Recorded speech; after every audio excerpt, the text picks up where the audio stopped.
Praise Lord. Hallelujah. പ്രിയപ്പെട്ടവരെ, ഈ അടുത്ത കാലത്ത് നമ്മുടെ അറബിക്കടലിലും ഇന്ത്യൻ മഹാസമുദ്രത്തിലും ഒക്കെ ആയിട്ട് രണ്ട് കപ്പലുകൾ മുങ്ങുകയുണ്ടായി. രണ്ടും ചരക്ക് കപ്പലുകളായി. ഇന്ന് വളരെ വ്യത്യസ്തമായ ഒരു പുതിയൊരു ചിന്തയുമായിട്ടാണ് ഞാൻ നിങ്ങളുടെ മുമ്പിലേക്ക് വന്നിരിക്കുന്നത്. ഇന്ന് രാവിലെ ഫേസ്ബുക്ക് തുറന്നപ്പോഴാണ് അറിയുന്നത് ഇന്ന് ഫ്രണ്ട്ഷിപ്പ് ഡേ ആണ്. ഏറെ കാലമായി ഞാൻ നിങ്ങളോട് പങ്കുവെക്കണമെന്ന് വിചാരിച്ച് പലപ്പോഴും മാറ്റിവെച്ച ഒരു വിഷയമാണ് ഫ്രണ്ട്ഷിപ്പ്. ഇപ്പം ആദ്യം തന്നെ ഞാൻ മുങ്ങിയ രണ്ട് കപ്പലുകളെ കുറിച്ച് പറയാനുള്ള കാര്യം, അതുപോലൊരു ഷിപ്പാണ് ഫ്രണ്ട്ഷിപ്പും. അതായത് ഏറ്റവും വേഗം മുങ്ങിപ്പോകാൻ സാധ്യതയുള്ള ഒരു ഷിപ്പാണ് ഫ്രണ്ട്ഷിപ്പ്. ഞാൻ ഈ പറയുന്ന ഇന്നത്തെ സന്ദേശം പ്രധാനമായിട്ടും വിദ്യാർത്ഥികളോടും യുവജനങ്ങളോടുമാണ്. കാരണം പലപ്പോഴും കുടുംബങ്ങളിൽ മാതാപിതാക്കൾ തമ്മിൽ വാക്കുതർക്കമോ വഴക്കോ ഒക്കെ ഉണ്ടാവുകയാണെങ്കിൽ അവിടെ ആ കുടുംബത്തില് കൊച്ചുമക്കളുണ്ടെങ്കിൽ അവര് ചിലപ്പം അമ്മേനെയൊക്കെ കെട്ടിപ്പിടിച്ച് കരയും. പിന്നെ അവർ ഭയങ്കരമായിട്ട് ഡെസ്പാവും, അവർ ഭയങ്കരമായിട്ട് വിഷമിക്കും. അതേസമയം ഒരു ഇച്ചിരി തല മുതിർന്ന പിള്ളേരുണ്ടെങ്കിൽ അവരെ ഇതൊന്നും ബാധിക്കില്ല, അവരിതൊന്നും മൈൻഡ് പോലും ചെയ്യില്ല. എന്താ കാരണം അറിയാമോ? അവർ സൃഷ്ടിച്ചു വെച്ചിരിക്കുന്ന അവരുടേതായ വേറൊരു ലോകമുണ്ട്, ഒരു സൗഹൃദത്തിന്റെ ലോകം. അവർ രാവിലെ എണീറ്റ് ധൃതി പിടിച്ച് സ്കൂളിൽ പോകാനുള്ള ഒരുക്കങ്ങളെല്ലാം നടത്തി വേഗം സ്കൂളിലേക്കൊക്കെ പോകുന്നതിന്റെ ഒരു പിന്നിലെ ഒരു രഹസ്യം എന്ന് പറയുന്നത് പഠിക്കുക എന്നതിലുപരിയായിട്ട് അവരെ കാത്തിരിക്കുന്ന അവരുടെ ഒരു സൗഹൃദത്തിന്റെ ഒരു ലോകമുണ്ട്. അവിടെ ഒന്ന് വേഗം എത്തിപ്പെടണം. അപ്പൊ അതിനിടയ്ക്ക് വീട്ടിലുള്ള ഈ മറ്റു പ്രശ്നങ്ങളൊന്നും അവരെ ബാധിക്കില്ല. മനസ്സിലായോ? അപ്പൊ ഞാൻ പറയാൻ ഉദ്ദേശിക്കുന്ന ഒരു പ്രധാനപ്പെട്ട ഒരു കാര്യം, അതായത് ഒരു ഒരു കുഞ്ഞ് ജനിച്ചാല് അവൻ ആദ്യം ഏറ്റവും കൂടുതൽ ഡിപ്പെൻഡ് ചെയ്യുന്നതും അവൻ ചേർന്ന് നിൽക്കുന്നതും ഒക്കെ അവന്റെ അമ്മയോടും, പിന്നെ അതിനുശേഷം അവന്റെ അപ്പനോടും, അതിനുശേഷമാണ് അവന്റെ സഹോദരങ്ങളോടൊക്കെ ചേർന്ന് നിൽക്കുന്നത്. ഇതെല്ലാം കഴിഞ്ഞ് ഒരു നിശ്ചിത പ്രായം കഴിയുമ്പോൾ അവൻ ചിറകൾ വിരിച്ച് അവൻ വേറൊരു ലോകത്തേക്ക് പറന്നു പോകും, അവന്റെ സുഹൃത്തുക്കളുടെ ലോകത്തേക്ക്. അതുവരെ അവന്റെ ഏറ്റവും ഇന്റിമേറ്റ് ആയിരുന്ന, ഏറ്റവും പ്രിയപ്പെട്ടതായിരുന്ന അവന്റെ മാതാപിതാക്കളും സഹോദരങ്ങളും ഒക്കെ പൂർണ്ണമല്ലെങ്കിൽ പോലും ഒരു പരിധിവരെയും അവന്റെ ശത്രുക്കളാണ്, അവളുടെ ശത്രുക്കളാണ്. കാരണം ഇവരൊക്കെയും പലപ്പോഴും ഇവളുടെ അല്ലെങ്കിൽ ഇവന്റെ ഇഷ്ടങ്ങൾക്ക് എതിരാണ്. അതേസമയം ഇവന് 100% അല്ലെങ്കിൽ ഇവൾക്ക് 100% സപ്പോർട്ട് ചെയ്യുന്നതും വേണ്ട പ്രോത്സാഹനം നൽകുന്നതും ഇവരുടെ ഹൃദയം പങ്കുവയ്ക്കുന്നതും എല്ലാം ഇവരുടെ സുഹൃത്തുക്കളോടാണ്. അതായത് സ്വന്തം അപ്പനോടും അമ്മയോടും സഹോദരങ്ങളോടും, കുടുംബത്തിൽ വല്യമ്മയുണ്ടെങ്കിൽ ആന്റിമാരുണ്ടെങ്കിൽ അങ്കിൾമാരുണ്ടെങ്കിൽ ഇവരോട് ഒന്നും പറയാൻ മെനക്കെടാത്ത പല കാര്യങ്ങളും ഇവർ പോയി പറയുന്നത് ഇവരുടെ കൂട്ടുകാരോടാണ്.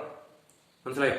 ഏറ്റവും രഹസ്യമായിട്ട് സൂക്ഷിച്ചിരിക്കുന്ന കാര്യം, അതായത് ഒരാളോട് പോലും പറയാൻ സാധിക്കാത്ത പല കാര്യങ്ങളും പോലും പോയിട്ട് രഹസ്യമായിട്ട് പങ്കുവയ്ക്കുന്നത് തന്റെ സുഹൃത്തുക്കളോടാണ്.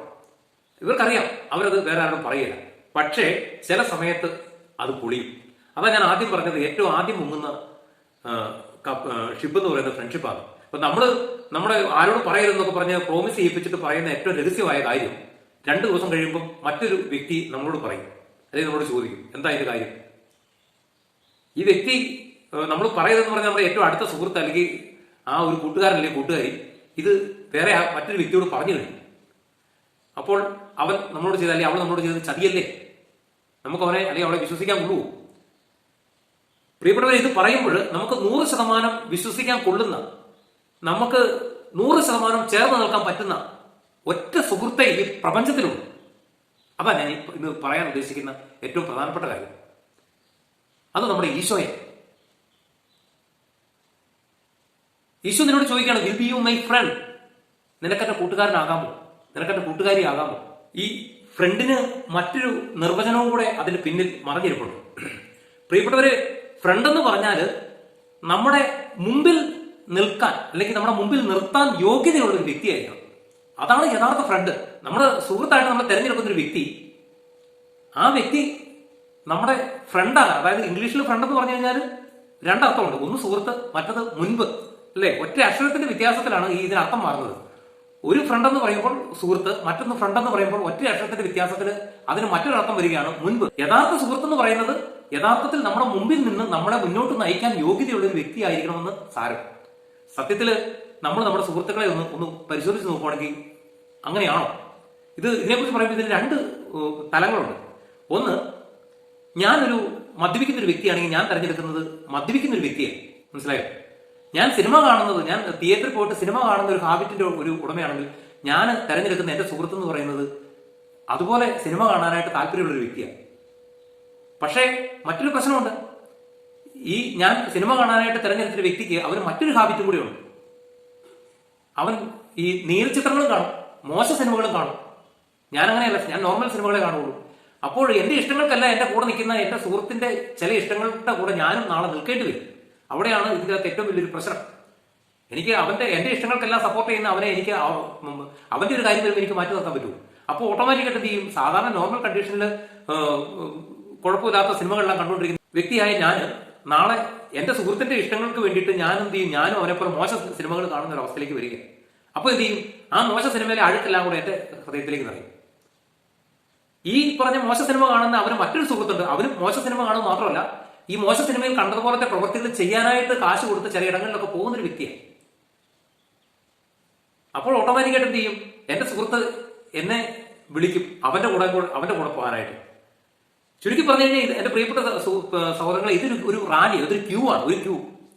അതായത് ഇതിന്റെ ഏറ്റവും മുമ്പിൽ നിൽക്കുന്ന വ്യക്തി എന്ന് പറഞ്ഞാൽ നരകത്തിലേക്കുള്ള യാത്രയിൽ ഈ പിന്നിൽ നിൽക്കുന്ന എല്ലാവരെയും നരകത്തിലേക്ക് നയിച്ചുകൊണ്ടിരിക്കുന്ന ഒരു വ്യക്തി. അതാ ഞാൻ പറഞ്ഞു. തന്റെ പിന്നിലുള്ള സകല വ്യക്തികളെയും നരകത്തിലേക്ക് നയിച്ചുകൊണ്ടിരിക്കുന്ന ഒരു വ്യക്തിയാണ് ഇതിന്റെ ഏറ്റവും മുമ്പിൽ നിൽക്കുന്ന വ്യക്തി, അതായത് സാത്താൻ. എന്നാൽ സത്യത്തിൽ ഞാൻ എങ്ങനെ ഒരു വ്യക്തിയെ സുഹൃത്തായിട്ട് തിരഞ്ഞെടുക്കണം? അത് വളരെ അസാധ്യമായിട്ടും വളരെ പ്രയാസമേറിയുന്ന ഒരു കാര്യമാണ്. ഞാൻ മറ്റുള്ളവരുടെ കുറ്റം പറയുന്ന, മറ്റുള്ളവരെ വിധിക്കുന്ന, മറ്റുള്ളവരെ കളിയാക്കുന്ന ഒരു സ്വഭാവമുള്ളൊരു വ്യക്തിയാണ് ഞാനെങ്കിൽ ഞാൻ തിരഞ്ഞെടുക്കുന്ന ഒരു യഥാർത്ഥ സുഹൃത്ത് എങ്ങനെയായിരിക്കണം? ഞാൻ ചെയ്യുന്ന അത്തരത്തിലുള്ള തെറ്റായ പ്രവൃത്തിയെ തിരുത്താനായിട്ട് കഴിവുള്ള ഒരു വ്യക്തിയായിരിക്കും. അപ്പൊ അവൻ എന്ത് ചെയ്യും? അവൻ എന്നെ വിമർശിക്കും, അവൻ എന്നെ തിരുത്തും. അപ്പോൾ എന്ത് ചെയ്യും? ആദ്യം എനിക്ക് അത് കേൾക്കുന്നത് ഭയങ്കര അരോചകത്വമാണ്. ഞാൻ അവളിൽ നിന്ന് മാറി നടക്കാൻ ശ്രമിക്കും. പക്ഷേ എന്റെ ഉള്ളിൽ ദൈവാത്മാവിന്റെ അംശം ഉണ്ടെങ്കിൽ ഞാൻ എന്ത് ചെയ്യും? ആദ്യം അവനോട് ചില നീരസോ അസ്വസ്ഥതയൊക്കെ തോന്നിയാലും ഞാൻ എന്ത് ചെയ്യും? പിന്നെ അവന്റെ കൂടെ തന്നെ ചെല്ലും.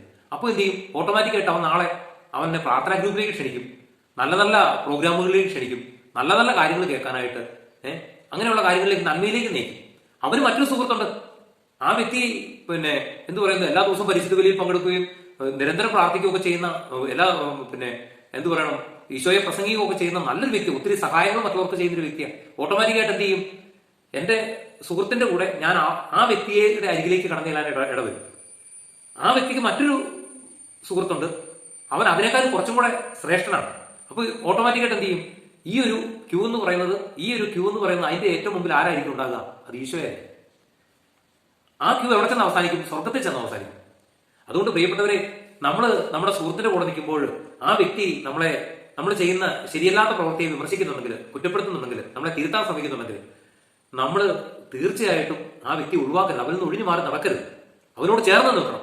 അങ്ങനെ ഉണ്ടെങ്കിൽ മാത്രമേ നമ്മുടെ ജീവിതത്തിൽ മാറ്റം ഉണ്ടാവുള്ളൂ, നമ്മുടെ ജീവിതം വിജയിക്കുള്ളൂ, രക്ഷപ്പെടുകയുള്ളൂ. മനസ്സിലായോ?